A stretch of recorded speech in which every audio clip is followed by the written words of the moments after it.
नवनियुक्त प्रधानाध्यापकों, जिला शिक्षा एवं प्रशिक्षण संस्थान के व्याख्यातों एवं विभिन्न विश्वविद्यालयों अभियंत्रण महाविद्यालयों के सहायक प्राध्यापक के पद पर नियुक्ति हेतु नियुक्ति पत्र वितरण कार्यक्रम के इस आयोजन में उपस्थित बिहार सरकार के माननीय उप मुख्यमंत्री श्री तेजस्वी प्रसाद यादव जी, माननीय मंत्री वित्त वाणिज्य कर एवं संसदीय कार्य विभाग श्री विजय कुमार चौधरी जी, माननीय मंत्री शिक्षा विभाग डॉक्टर चंद्रशेखर जी, माननीय मंत्री विज्ञान एवं प्रावैधिकी विभाग श्री सुमित कुमार सिंह जी, यहाँ इस कार्यक्रम में उपस्थित मुख्यमंत्री के प्रधान सचिव श्री दीपक कुमार जी, बिहार सरकार के मुख्य सचिव जनाब आमिर सुबहानी साहब, अपर मुख्य सचिव शिक्षा विभाग श्री दीपक कुमार सिंह जी, अपर मुख्य सचिव वित्त विभाग डॉक्टर एस सिद्धार्थ जी, पटना विश्वविद्यालय के माननीय कुलपति गिरीश कुमार चौधरी जी, विज्ञान एवं प्रावैधिकी विभाग के सचिव श्री लोकेश कुमार सिंह जी, शिक्षा विभाग के सचिव श्री असंगवा चुबा आवो जी, सूचना जनसंपर्क विभाग के सचिव श्री अनुपम कुमार जी, माध्यमिक शिक्षा के निदेशक श्री मनोज कुमार जी, राष्ट्रीय शिक्षक पुरस्कार प्राप्त करने वाले शिक्षक श्रीमती निशी कुमारी जी, श्री सौरभ सुमन जी और इस कार्यक्रम में उपस्थित सभी नवनियुक्त प्राध्यापकगण, व्याख्यातागण, सहायक प्राध्यापकगण, शिक्षा विभाग एवं विज्ञान एवं प्राविधिक विभाग के सभी पदाधिकारी एवं कर्मीगण, विशिष्ट अतिथिगण, प्रिंट एवं इलेक्ट्रॉनिक मीडिया के पत्रकार मित्रों, छायाकार बंधुओं और इस कार्यक्रम में उपस्थित बहनों एवं भाइयों, मैं सबसे पहले आप सब लोगों को जिनको आज नियुक्ति पत्र वितरण हो रहा है, मैं उनको बधाई देता हूं और मुझे पूरी खुशी है कि वे अपने अपने काम को बहुत अच्छे ढंग से करेंगे। ये मेरा पूरा भरोसा है आप सब लोगों पर। और आपको अभी तो बता दिया गया कि एक एक क्षेत्र के लिए कितने पदों का सृजन किया जा रहा है और यहाँ पर आज जो शिक्षा विभाग में जो कुछ भी किया गया है, अब ये सब तो खुशी की बात है, लेकिन अभी शिक्षा विभाग में जितना किया गया है आज तो आपको उसके लिए आपको दे दिया गया, आपको आज तो उसको नियुक्ति पत्र, लेकिन इसके अलावे बड़े पैमाने पर और भी शिक्षकों की और अन्य पदों की बहाली होने वाली है। लेकिन आज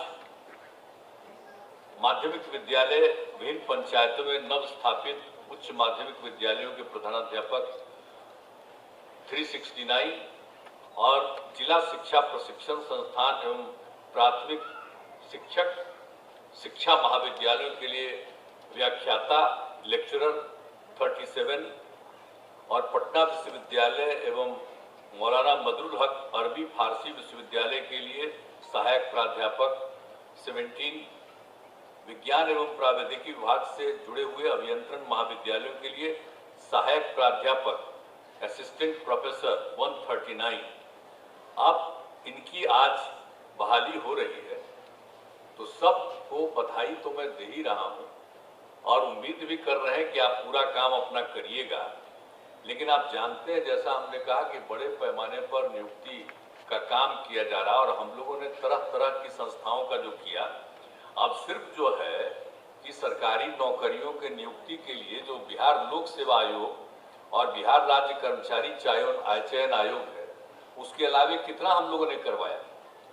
तकनीकी कर्मियों के चयन के लिए बिहार तकनीकी सेवा आयोग, फिर आपको पुलिस के सब इंस्पेक्टर के लिए बिहार पुलिस अवर सेवा आयोग, सिपाही के लिए केंद्रीय चयन परिषद सिपाही भर्ती, कॉलेज विश्वविद्यालय में शिक्षक नियुक्ति पत्र के लिए बिहार राज्य विश्वविद्यालय सेवा आयोग गठित किया गया है। यानी सभी जगह पर लोगों की नियुक्ति के लिए तो एक तो ये सब तो किया ही जा रहा आयोग का गठन और पद का भी सृजन बहुत बड़े पैमाने पर किया जा रहा है। अब कितना ज्यादा कराया गया है, स्कूलों का कितना विकास हुआ है, पहले क्या स्थिति थी और कितना ज्यादा स्कूलों का विकास किया गया, तो आप लोगों को तो मालूम होगा कि गत 17 वर्षों में 21,291 नए प्राथमिक विद्यालय खोले गए और 19,725 प्राथमिक विद्यालयों को मध्य विद्यालय के रूप में उत्क्रमित किया गया। तो इस तरह से अनेक काम किए जा रहे हैं। बहुत ज्यादा विद्यालय भवन भी बनाए गए और प्रारंभिक विद्यालयों में 2,79,801 वर्ग कक्षों का भी निर्माण किया गया। इस तरह से हर तरह से लोग बढ़े और आप जानते ही अभी मंत्री जी, शिक्षा मंत्री जी आपको बता रहे थे कितना ज्यादा है, सरकार का कितना परसेंट है और कितना परसेंट हम लोग बढ़ाने वाले हैं। और आप सोच लीजिए कि 2022-23 में ही शिक्षा पर लगभग 51,000 करोड़ रुपए खर्च कर रहे हैं। अब आप सोच लीजिए 51,000 करोड़ रुपया शिक्षा के क्षेत्र में खर्च। अभी तो और इसको हम लोग बढ़ाना चाहते हैं और टीचर की बहाली।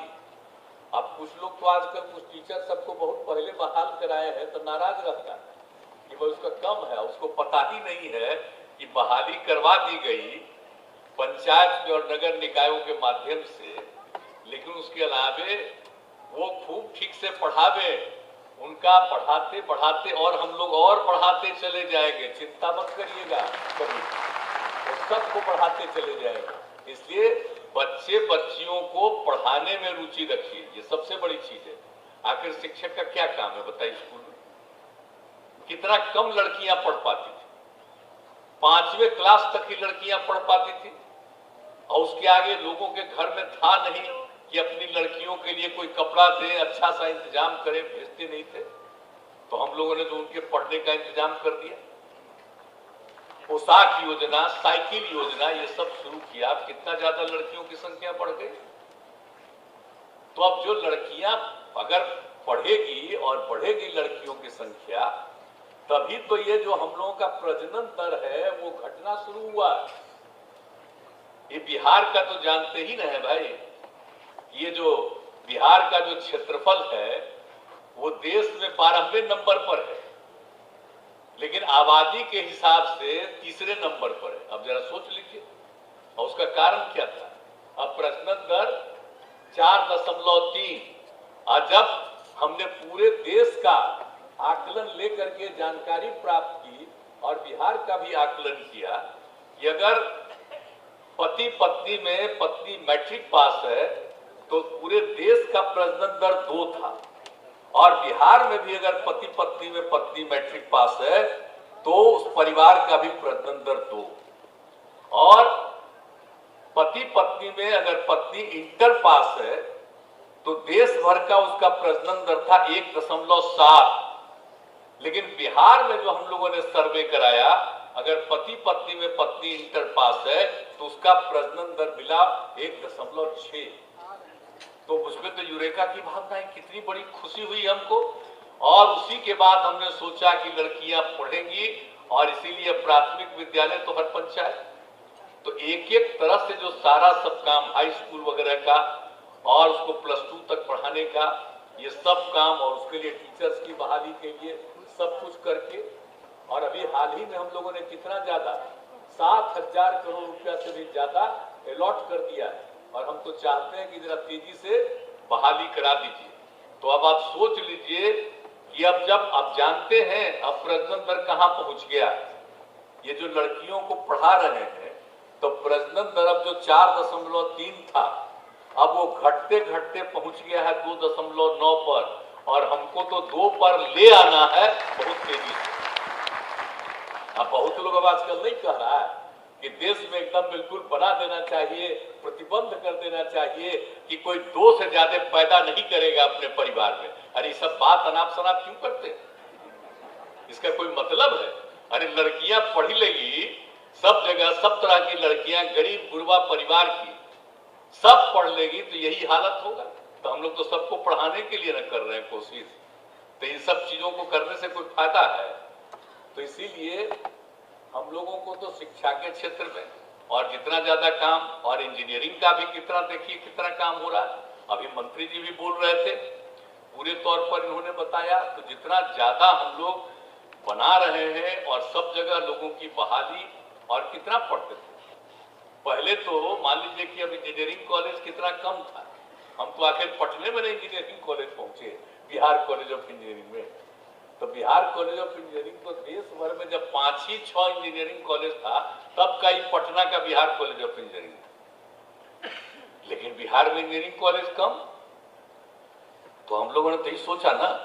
और आप जानते ही हैं कि हम बिहार कॉलेज ऑफ इंजीनियरिंग को जब केंद्र में अटल जी की सरकार में हमको काम करने का मौका मिला, तो हमने कहा कि भाई इसको भी हम इसमें पढ़े हैं, ये बहुत पुराना है, इसको भी आप एनआईटी बनाइए। तैयार हो गया, अब बन गया। आप सोच लीजिए, तो एक एक तरह से चीज। और फिर आईआईटी भी बनवाने के लिए जब उसमें कांग्रेस की सरकार आई, बाद में जब हम लोग यहाँ पर थे, हमने जो अनुरोध किया तो उसके बाद यह भी बन गया। तो आप समझ लीजिए कि एक एक काम करवा रहे हैं, हर तरह से एक एक चीज। और उसी तरह से हेल्थ के सेक्टर में भी सब तरह, तो हर तरह से हम लोग कोशिश कर ही रहे हैं कि लोग खूब पढ़े, खूब आगे बढ़े, तो ये बहुत अच्छा होगा। और समाज को तो मतलब बिल्कुल समझ लीजिए आपस में प्रेम और भाईचारे का भाव होना चाहिए। हम लोग तो सबको चाहते हैं कि लोग मिलकर चले। और आप जानते हैं ना कि लड़की सब कितना कम पढ़ती थी। हम इंजीनियरिंग कॉलेज में थे, एक लड़की नहीं पढ़ती। कितना खराब लगता था कि एक लड़की भी नहीं पढ़ती। और कॉलेज में अगर कोई महिला आती थी तो सब खड़ा होकर महिला को देखने लगते। ये स्थिति थी, प्रोफेसर सब भी देखने लगते थे। अब तो अभी हम जिनको बनवाए हैं यहाँ पर पटना यूनिवर्सिटी के कुलपति है, तो ये बेचारा को भी मालूम है इसकी क्या बिहार कॉलेज ऑफ इंजीनियरिंग का जो क्या हालत था। अब क्या है, अब कितना ज्यादा महिलाएं पढ़ रही हैं सब जगह। और उस समय जानते हैं इंजीनियरिंग कॉलेज कम था, तो जब हम एमपी थे और बाहर, और जब मंत्री भी रहे और बाहर जब हम घूमते रहते थे, तो देखते थे कि हमारे यहाँ के लड़के लोगों को इंजीनियरिंग पढ़ने के लिए बाहर जाना पड़ता था। जब बाहर हम जाते थे, जब हम हेल्थ का ये इसका एक काम हम देख रहे थे, तो उसके बाद तो हम कई तरह से हम सब जगह देखे हैं। रेलवे का हमको मंत्री थे, तो हम देखते थे, तो सब जगह जाते थे, तो लोग आकर के हमसे मिलने लगता था, कहता था कि हम बिहार से आए हैं यहाँ पढ़ने के लिए, जरा रेलवे का यहाँ पर स्टेशन में कुछ करवा दीजिए कि हमको आने जाने में सुविधा हो। तो बताइए कहाँ कहाँ जिस भी राज्य में जाते थे वहां देखते थे। तभी तो हम लोगों के मन में आया कि भाई हम लोगों को इतना ज्यादा इंजीनियरिंग कॉलेज भी बनाना चाहिए, ताकि किसी को बाहर जाने की जरूरत न पड़े। कोई जाना चाहे जाए, उसकी जो इच्छा हो कहीं जाए, लेकिन किसी को मजबूरी में नहीं जाना पड़े। इसलिए इतना सब हम लोग कर रहे हैं। तो हर एक क्षेत्र के विकास का भी काम किया जा रहा है हर तरह से। और हम तो भाई अब अगले महीने से भी, आज तो अंतिम दिन है 2022 का, और कल से 2000, आप सब लोगों को बधाई। मुख्यमंत्री जी ने भी बधाई दी, हम भी बधाई दे रहे हैं। लेकिन हम तो 5 तारीख से चलेंगे, एक आध महीना तो हम घूमेंगे, चक्कर लगाएंगे पूरा तौर पर, सब जगह जाकर के देखेंगे कि कहाँ कितना काम हुआ, कहाँ पर कोई कमी है, लोगों की शिकायत क्या है, समस्या क्या है, और कहाँ कहाँ पर क्या स्थिति है, सब कुछ जानने, सुनने, समझने और देखने के लिए जाएंगे। ये नहीं है कि हम कैसे ही जाकर के कहीं चले जाएंगे अब भाषण दे करके कि हमने ये कर दिया, हमने वो कर दिया। ये करने हम नहीं जा रहे, ये सब बहुत हो चुका। अब हम इस बार एक बार फिर देखेंगे कि भाई जितना काम हुआ है इफेक्टिव है कि नहीं। और हम सबसे ज्यादा, मेरी इच्छा है कि हर चीज को मेंटेन करेंगे, हर चीज को। कोई भी बिल्डिंग बन रहा है, स्कूल बन रहा है, कहीं भी कुछ बन रहा है, कॉलेज में, हर चीज को मेंटेन करना है। सड़क को मेंटेन करना है, पुल को मेंटेन करना है, एक एक चीज को मेंटेन करना है। और सब जगह जो बिजली का काम दे दिया, हर घर हम लोगों ने नल जल उपलब्ध करा दिया, नल का जल दे दिया, सब कुछ किया। तो एक एक चीज से जो काम किया है सबको देखें, कहीं कोई दिक्कत तो नहीं है। सबकी कहानी जानेंगे भी, हम इन सब एक एक चीज को देखना चाहते हैं। और गरीब गुरबा तबके के लिए तो हम लोगों ने इतना काम किया है, तो ये भी जरा देखेंगे भाई कि जो सबसे गरीब तबके के लोग हैं उनके लिए कहीं और क्या कमी है। तो ये सब चीज भी देख करके और जो करना होगा उसको हम लोग करेंगे। तो भाई हम तो लोगों के बीच में जाते हैं, कोई काम करते हैं। अब आजकल जो केंद्र में सरकार है वो तो खाली प्रचार ही करती है ना, हर बार तो बता ही देते हैं। बेचारे मीडिया वाले भी लोग हम लोगों के मीटिंग में आते हैं, इतना जाते हैं, हम लोगों के साथ बतियाते हैं तो खुश रहते हैं, लेकिन इनका तो जरा सा छप जाता है और उसके बाद कोई छाप सकता है जी। एक तरफा दिल्ली का बिना मतलब का चीज छपते रहता है, कोई काम नहीं। अभी तो मुख्यमंत्री ने बता दिया कि क्या इनका वादा था, अब हुआ क्या? कहीं तो कुछ हुआ नहीं है, खाली प्रचार प्रसार। और आप सोच लीजिए, जो आजादी की लड़ाई हुई, और क्या मतलब है जिनको आजादी की लड़ाई से लेना देना नहीं था, जिनके संगठन का आरएसएस का कोई योगदान रहा उसमें, और उससे रिलेटेड लोग ये सब काम करें, कोई मतलब है क्या? आज जिन लोगों ने आजादी की लड़ाई लड़ी, तो हम लोग तो सब भाई इसी सबसे बचपन से, हमारे पिता आजादी की लड़ाई में थे और उसी समय बचपन में जो जन्म तो हम लोगों का हुआ आजादी के बाद, लेकिन एक एक बात बताए थे, एक एक चीज को जाने, बाद में एक एक चीज को देख लिया, हर तरह से जाना। तो कभी जो बापू का योगदान है उसको हम लोग कभी भूल सकते हैं? आप जान लीजिए, कुछ लोगों के गुरु देख रहे थे ना मीटिंग में, राष्ट्रपिता, तो ये वो कौन बोली? सुने ना थे अखबार में जो छपा कि अब राष्ट्रपिता छोड़ दीजिए, नए पिता कोई राष्ट्र के हो जाए। अब जरा सोच लीजिए, नए भारत के नए पिता क्या किए हैं भारत के लिए? कुछ काम किए हैं? कहां भारत आगे बढ़ा है? कौन सा काम हुआ है सिवाय इसके कि नई टेक्नोलॉजी आ गई और उस नई टेक्नोलॉजी का पूरा जबरदस्ती रूप से उपयोग कर जो रहे हैं। और पहले तो मीडिया का हर दूसरा था, पक्ष विपक्ष जो भी हो अपना राय बहुत अच्छे ढंग से मीडिया के सारे लोग लिखते थे। आज को तो उनको वही लिखना पड़ता है जो कहा जाता है, वही लिखना पड़ता है, मजबूर है। तो हम क्या करें? उस दिन के लिए ऐसी बात है, बाद में जब सभी कुछ सही दिशा में चलेगा तो फिर कोई दिक्कत नहीं। और मीडिया का योगदान कितना बड़ा होता है जी, हम लोग तो बचपन से देखे हैं जी। हम आप लोगों को क्या बताएं, जब 8वां क्लास में हम पढ़ने लगे थे तब से हम अखबार पढ़ते थे, समझे ना, पढ़ना शुरू किए। और उसके बाद दिल्ली वाला आता था शाम में, हम पटना से घर जाते थे अपना, तो रोज रात में हम वही ट्रेन में जाते थे, बख्तियारपुर जाने में 2 घंटा लगता था, 1.5-2 घंटा। अब वही हम अंग्रेजी वाला अखबार स्टेशन पर लेकर के और रास्ता भर पढ़ते जाते थे। कितना एक एक चीज का ज्ञान, सब कुछ का, और हम लोग सबका। आज क्या हो गया है भाई? आज तो चीजें विचित्र हो गया। आज तो कुछ ही चीजों का अनाप शनाप चलते रहता है। तो इसीलिए अब तो बात दूसरी है, लेकिन हम लोगों को उससे मतलब नहीं। इसलिए लोगों के बीच में ज्यादा करके एक एक चीज को देख करके भाई हम लोग तो काम करते रहेंगे। हम सबसे आग्रह करेंगे, निजी तौर पर भी सारे पत्रकार मित्रों से भी आग्रह करेंगे, सब लोगों से, कि भाई सब जगह देखते रहिएगा, जो मन करे उसको छापते रहिए, उसमें हमको कोई एतराज नहीं, लेकिन हमको जरा बता दिया करिएगा कि यहाँ पर कुछ जरूरत है और यहाँ पर हो गया। अब बहुत लोग कितना प्रशंसा में भी बहुत बात कह देते हैं, लेकिन आजकल जो हालत है जान लीजिए। तो इसलिए जो काम हो रहा, आप समझ लीजिए ना कि हम लोग कितना तेजी से एक काम कर रहे हैं। तो तरह तरह की बात लोग चला रहे हैं।